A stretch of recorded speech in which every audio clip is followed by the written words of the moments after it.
कहते हैं तार से गिरे और खजूर में अटके।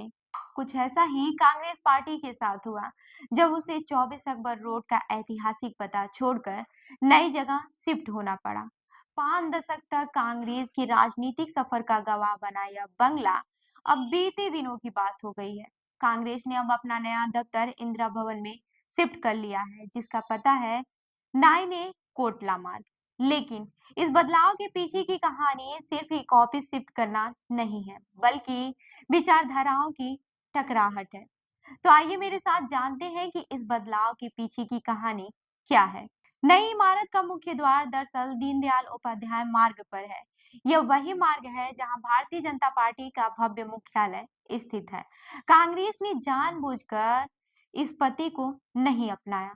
वजह, कांग्रेस का कहना है कि पार्टी दीनदयाल उपाध्याय जैसे आरएसएस और भाजपा से जुड़े विचारकों के नाम से नहीं जुड़ सकती। इसीलिए उसने इमारत के पिछले हिस्से को मुख्य गेट बना दिया।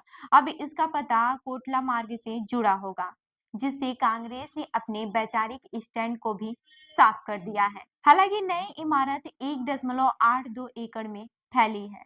इसका निर्माण 15 साल में पूरा हुआ और उद्घाटन किया गया। सोनिया गांधी और पार्टी अध्यक्ष मल्लिकार्जुन खड़गे ने इस दफ्तर में आधुनिक सुविधाएं तो है ही, इसके साथ ही साथ एक खास स्तंभ पर कांग्रेस के 5 मूल सिद्धांत, लोकतंत्र, राष्ट्रवाद, धर्मनिरपेक्षता, समावेशी विकास और न्याय को उकेरा गया है। यहाँ से पार्टी का नया राजनीतिक अध्याय लिखा जाएगा। वहीं 24 अकबर रोड कांग्रेस के लिए सिर्फ एक पता नहीं, बल्कि पार्टी की ताकत और राजनीति का केंद्र था। इसी दफ्तर से कांग्रेस ने 24 साल तक देश का शासन किया। यहाँ से कई ऐतिहासिक फैसले लिए गए, लेकिन बदलते वक्त के साथ कांग्रेस को यह पता छोड़ना पड़ा। वहीं दिलचस्प बात यह है कि दीनदयाल उपाध्याय मार्ग का नाम पहले राव एवेन्यू था। यह नाम जनता पार्टी की सरकार के दौरान बदल दिया गया। पास की एक गली आज भी राव एवेन्यू रोड कहलाती है। यहाँ का राव एवेन्यू कोर्ट दिल्ली का एक ऐतिहासिक स्थल है। कांग्रेस और भाजपा की विचारधाराएं हमेशा से विपरीत रही हैं। भाजपा का आधार जहां आरएसएस के हिंदुत्व विचारों पर टिका है, वहीं कांग्रेस धर्मनिरपेक्षता की बात करती है।